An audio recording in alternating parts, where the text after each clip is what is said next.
But that does not mean to say that the enemies of Israel are our enemies. We refuse to take that position. So this video is by Nelson Mandela. This was recorded in June 1990. I thought it was a fascinating speech, and we're gonna react to it and listen what he has to say. Those of us who share your struggle for human rights and against apartheid have been somewhat disappointed by the models of human rights that you have held up since being released in jail. You've met over the last 6 months 3 times with Yasser Arafat. Are these your models of leaders of human rights? And if so, would you want a Gaddafi or an Arafat or a Castro to be a future president of South Africa? And see that thing like Castro and Gaddafi, all of them were pretty much.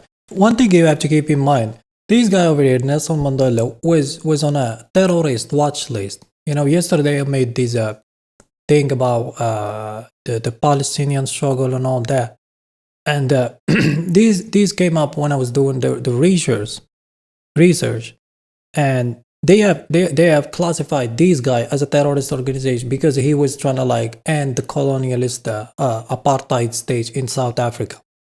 And so the idea is crazy. Like they will just assign, you know, they will just classify you if you don't like, if you are anti-imperialist, anti-colonialist, they're just gonna throw you in under the you know, the categorization, the bullshit classification of a terrorist. You know, Gaddafi was the same thing, and Fidel Castro was the same thing. I don't know if they were classified as terrorists, but Gaddafi, they killed them.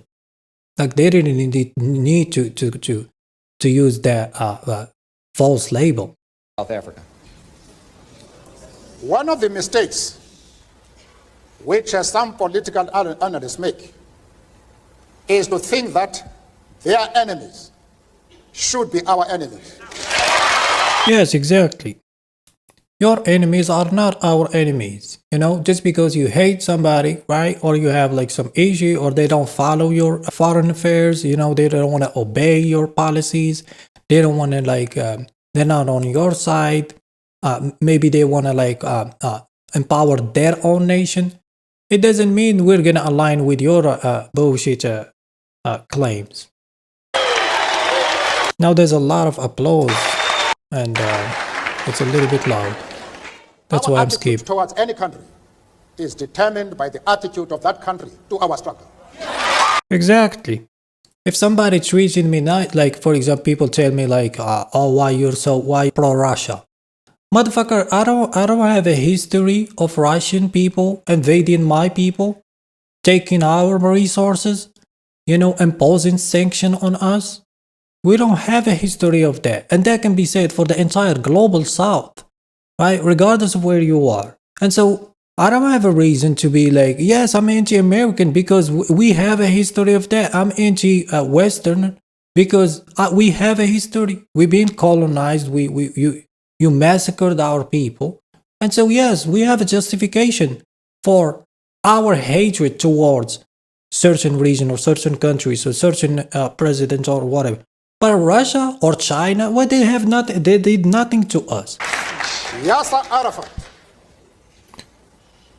Colonel Gaddafi,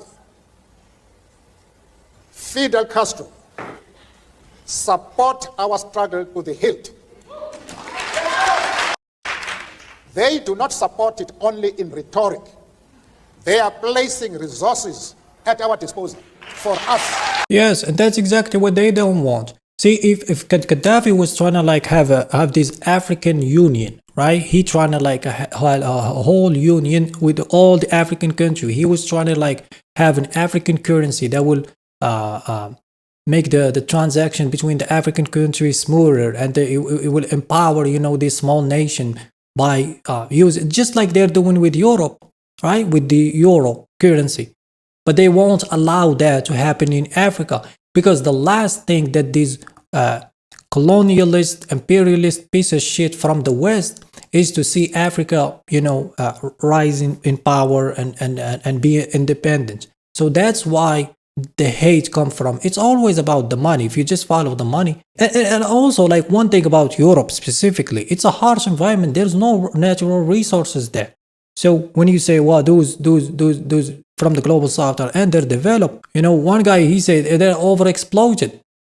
If those countries have nothing, you won't have the need to invade. So the reason you're invading and colonizing and doing all these extra steps is because you don't have this is, you remember when Jordan Peterson said Saudi Arabia have undeserved wealth? I mean, it's crazy, like the imperialist mindset, there's no limit to how far you can go into your extremism. As far as Yasser Arafat is concerned, I explained to Mr. Sigmund that we identify with the PLO because just like ourselves, they are fighting for the right of self-determination. And this is in June 1990, right? They're talking about Palestine here, right? And what was happening is still happening in South Africa is the same thing with Palestine. The only reason South Africa was a little bit easier because there was not too much bombing and too much And so when you're talking about this October 7 and all these hostages and bullshit, this shit is it's 100-year conflict. There's not one day in history. So if you're not going to analyze, you're not going to take the entire history of the conflict into context, I think you should shut up. If the Jewish leader have any doubts about our stand, I am prepared to address them and allay their concern, because they are a very important community both in South Africa and, of course, in the States. And I'm prepared to iron out any differences that might exist. But they must know what our stand is. Arafat is a comrade in arms, and we treat him aside. We have many Jews, members of the Jewish community in our struggle, and they have occupied very top positions. But that does not mean to say that the enemies of Israel are our enemies. We refuse to take that position. You can call it being political or a moral question, but for anybody who changes his principles, depending on who he is dealing with, that is not a man who can lead a nation. That's true. Yeah, motherfucker, just flip-flopping. One day you're for this, and one day you're for that, and some of you call yourself pro-Palestinian and all that, but once you start to bring up the history, it's just trying to have this so-called uncomfortable conversation, y'all just want to flip-flop. Y'all got no fucking integrity. Y'all change your and some of you are just Jew haters, camouflage Jew haters, and that's why you are glad that there's a conflict in Palestine, because that way you can channel your anti-Semitism, that same stuff you've been doing for 500 years, right? So you're just using it, taking advantage of a conflict to basically spread racism and bigotry and all that.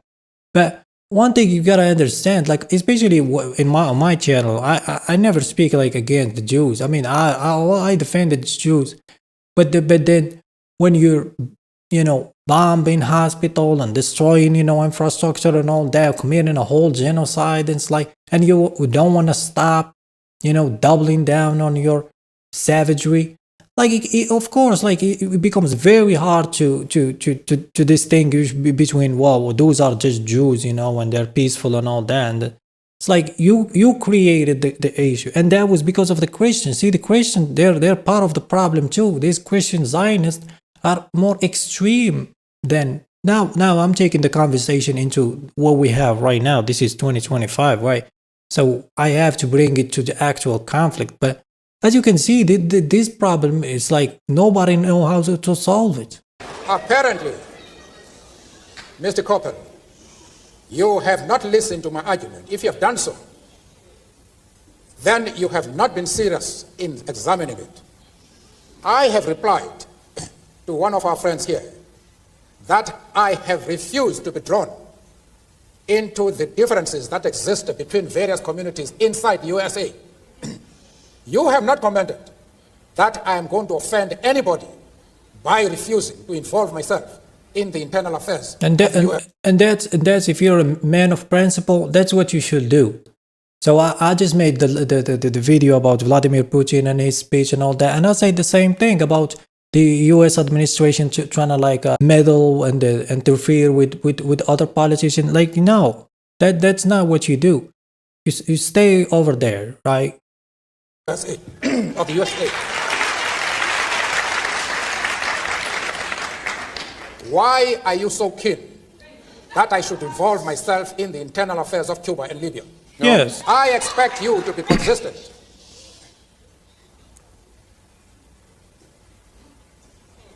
I don't know if I paralyzed you. No.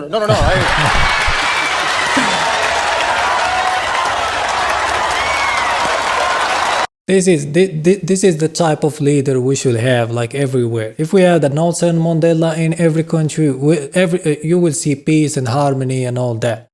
But these motherfucking criminals, especially in the United States, y'all just interfere with everybody. Cuba, Nicaragua, Venezuela, motherfucking Algeria, Syria, Iraq, fucking Laos, Cambodia. Like, you're not, I mean, when are you gonna get tired of that bullshit you're doing over there? But pretty much, well, that's my take on it. Like, subscribe, comment if you have anything to say.